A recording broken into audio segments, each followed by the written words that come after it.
I have markers, and I'm not afraid to use them. Hey everyone, it's Cathy Zielske. Welcome back to my channel and my studio. Today I am going to be coloring, which is something I don't do a ton of, but you know what? There's no need to be afraid. No need. Coloring can be fun if you keep it simple. If you're like me and you're not super confident, I might have a few tips for you.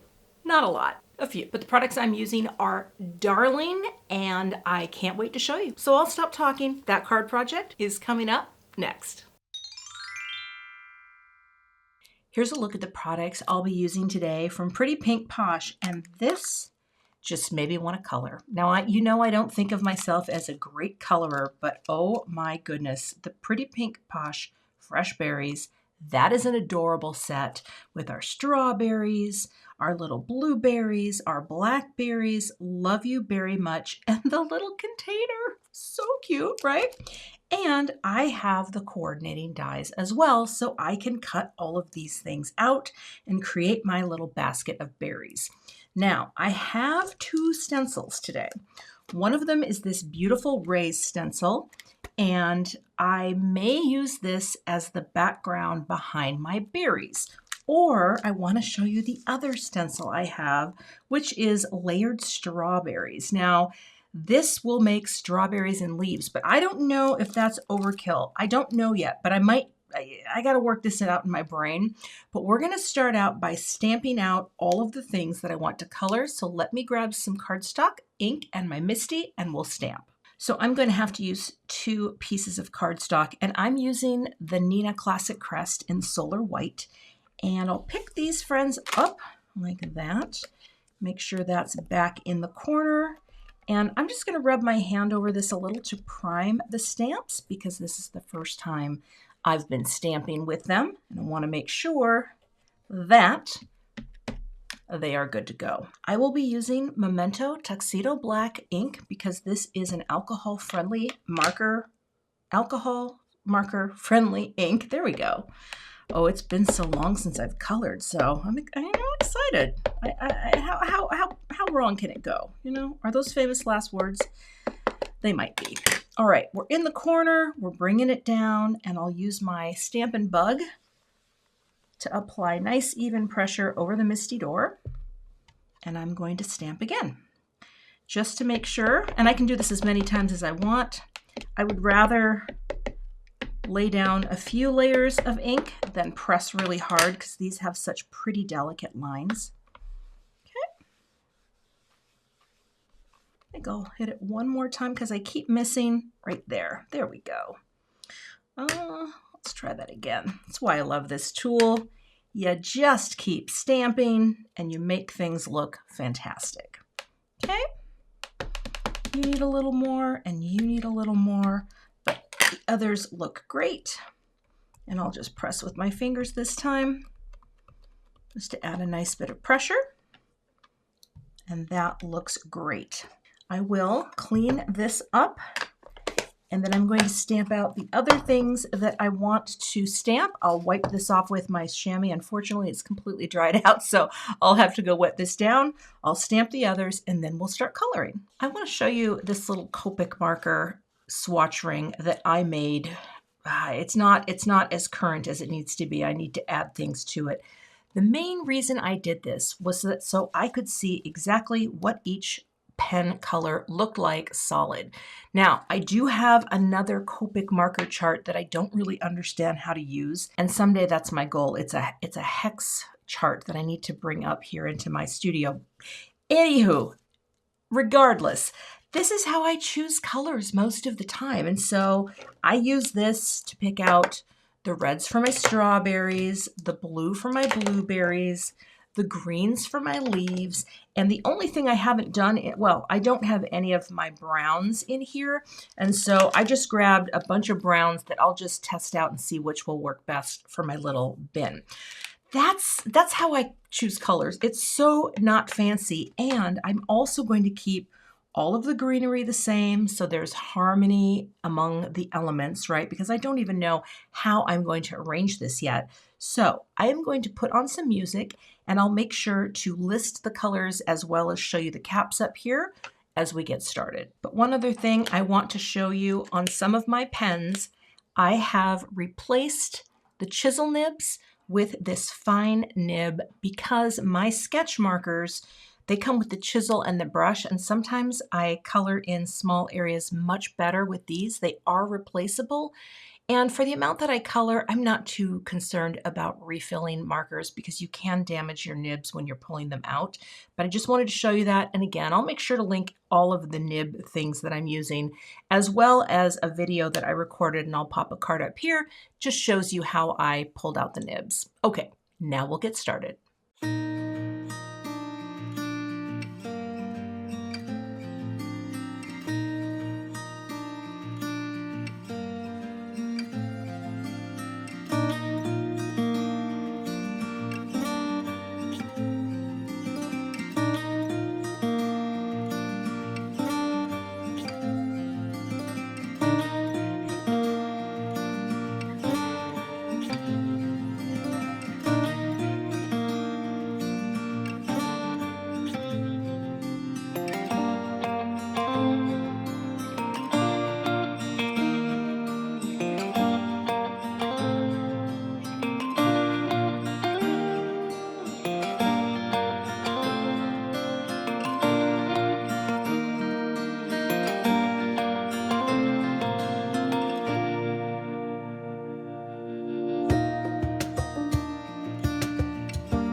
So as you can see, there's a few areas where I went out of the lines. And here's what I always keep handy.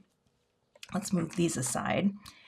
I keep my colorless blender. It has both this nib and this nib. So I did replace the nib because here you can just come in and color over and it will lift the color right from where I went out of the lines. And as soon as that dries back, it'll be just fine. And you can see, I mean, I don't quite understand shading as much as I would like to, but I do understand this little friend. And even here on my leaf, I went out a little. So I'm just gonna go right over and push that color back like that. And when they dry, they'll be great. And I think I did pretty well all over here. Now, if I wanted to on my berries, because I don't understand, oh, here's a little more here too, where I went out of the lines. Just color over it.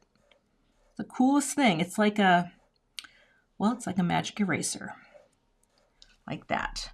Now, if I wanted to on my berries, because they look a little dark on the seeds, I could just do a little lifting of color right in the middle of each one. Now this won't look like much, and it might not look like anything at all, but it is going to lift a little of the color in the centers and give it almost a, like there's a little light reflection, although it's going to be much harder to do in these. Well, we'll see. Okay, so I am going to color the rest of this off camera because you get the vibe. It will all be the same. I will use the same greens for the leaves, and then we'll get the dies to cut them out. I have all my elements very simply colored, and I'm going to go ahead and take these off.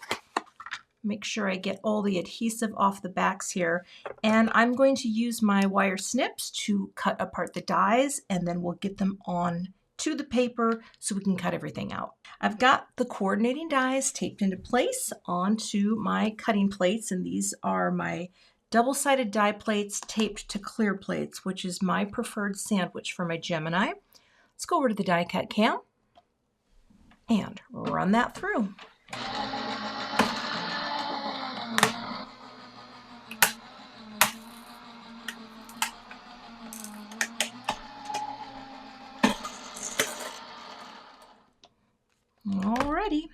let's take a look at our cuts. 1, 2, 3. Well, get you out of there. Oh, they look great. These are pretty easy dies to line up, and I actually did a pretty dang good job here. And so I will go ahead and cut out the rest of the elements, and then I'm actually going to stamp my greeting before we decide if we're stenciling. I'm going to stamp the Very Much greeting, and we'll just pop it right there. And of course, I'll be adding the Love You as well, but we're going to do this. Let's make sure I'm in the corner. And this is the same Neenah Classic Crest Solar White paper. I just had a smaller piece laying around. I'm going to powder up with my Simon Says Stamp powder tool, the anti-static powder, just so that all the static on the paper and any oil is covered up, so that when I stamp my embossing ink, it's going to just put powder, this powder, where it needs to be. Hold that down and press. And I'm not pressing too hard, but I do think I'm going to stamp it twice just to get a nice coverage of this script. Let that ink transfer. And now I will grab my paper catch. All right, I'm going to sprinkle on some ultra fine antique gold powder, and we'll see how we did with our stamping.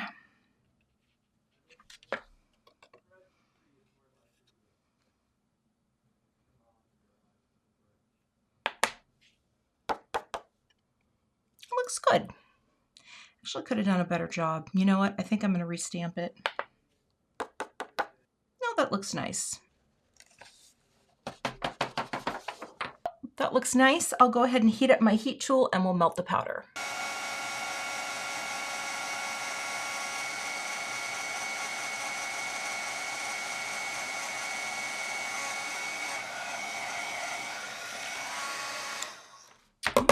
Now I have a very pretty shiny greeting, and I'll use the coordinating die and go ahead and cut that out really quickly off camera.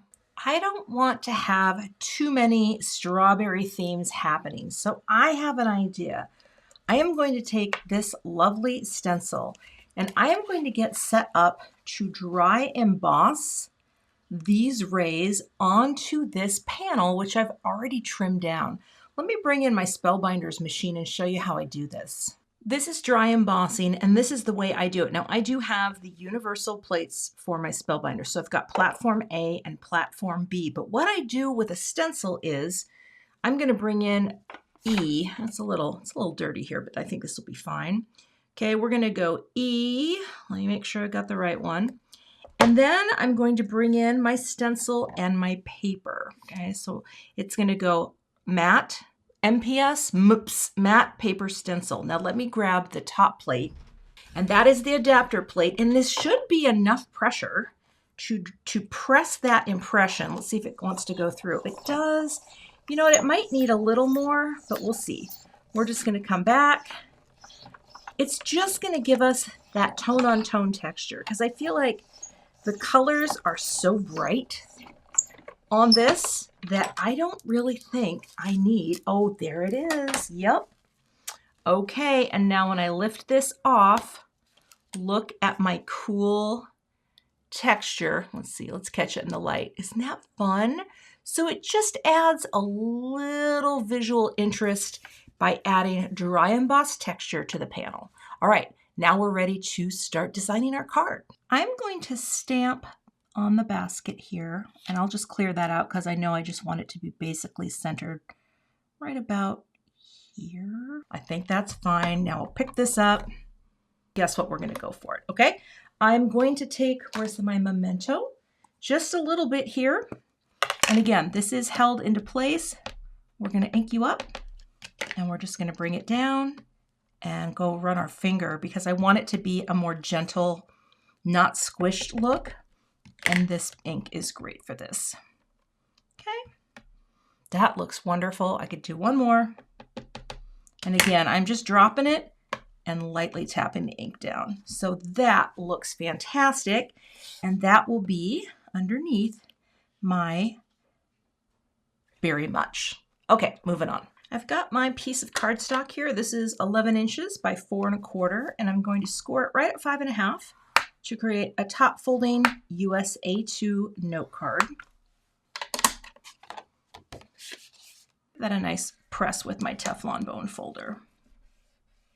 I'm going to tape this closed so that it stays nice and flat while I'm adhering my elements. And I don't know what happened. I think I accidentally spit on this, but that will get covered up, so we're not too worried about it.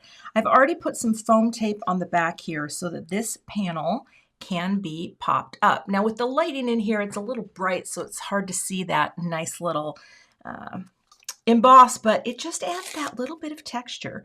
Dry embossing is a wonderful way to just, have something with a little subtle texture. It adds a nice dimension. And we're gonna pop this down onto the panel to have that nice little margin of space. That looks pretty good. And now comes the building of the card. So here's what I have. I know I have thank you very much, and I know I want this to be popped up. So let's grab a little more of our foam tape, and I'll put some mostly on the base, because I want to be able to tuck things in nicely. So let's, oh, I love these scissors for easy cutting of foam tape. My fingers stick, but this one doesn't. So how's that right about there? Because what we're going to do is we're going to figure out our arrangement. Now I probably do want a little on the sides and a little here, so that I can figure out how I can tuck things into the basket. And I don't know. I'm honestly, I'm gonna do it again. I'm gonna put some music on, and I'm gonna show you how long it takes me to fiddle with this sort of thing.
That was a lot of work, but I've got a basket of berries.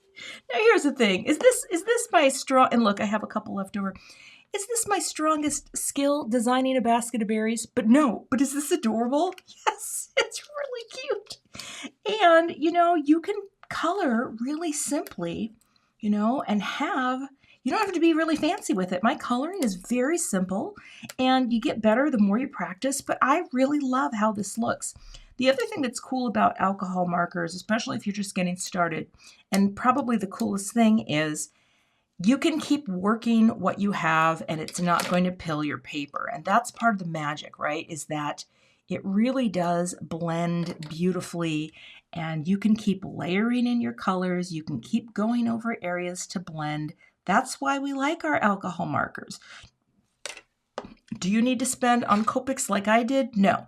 I wish that I had started card making a little later, because there's so many other brands that are just wonderful. But I invested when I invested, and now I have what I have. But here we have our thank you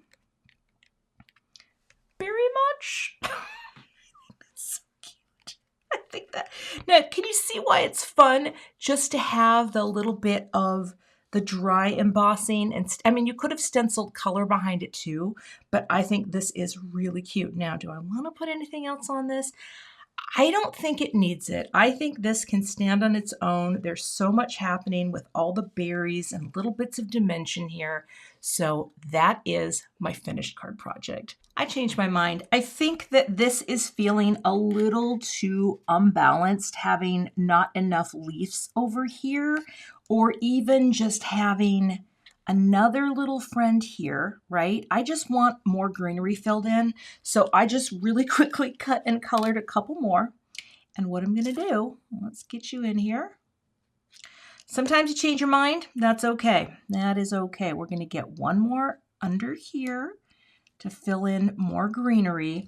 And this little friend, I may have to cut it so that it actually, no. See how that's just more filled in?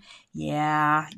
You know, and that's the thing with arranging little things like this. You can kind of just keep playing until it looks how you think it. Oh, I just got glue on my other glasses. Hold on here. We gotta wipe that off because that's not gonna work. Sometimes you just gotta keep playing. And that I felt was a little loosey-goosey. Didn't love how that was looking. And now, if I get one more leaf in there, I feel like that fills out my basket so nicely. There's my finished card project. I hope this inspires you to give coloring a try. Again, one of the nice things about alcohol markers is how smooth and buttery they are to work with, but do you need the most expensive out there? No, you certainly do not. But I hope this inspires you to explore more coloring, keep it simple, and have fun. You can find links to all of the products I used in today's video in the YouTube description box. If you're not a subscriber, I would love to have you, so hit that subscribe button. And if you liked the video, hit that button as well. I'll see you back here with another card project soon. To see a few more videos featuring some very simple coloring with alcohol markers, check out the 2 thumbnails I have linked for you below, and I'll see you in those videos.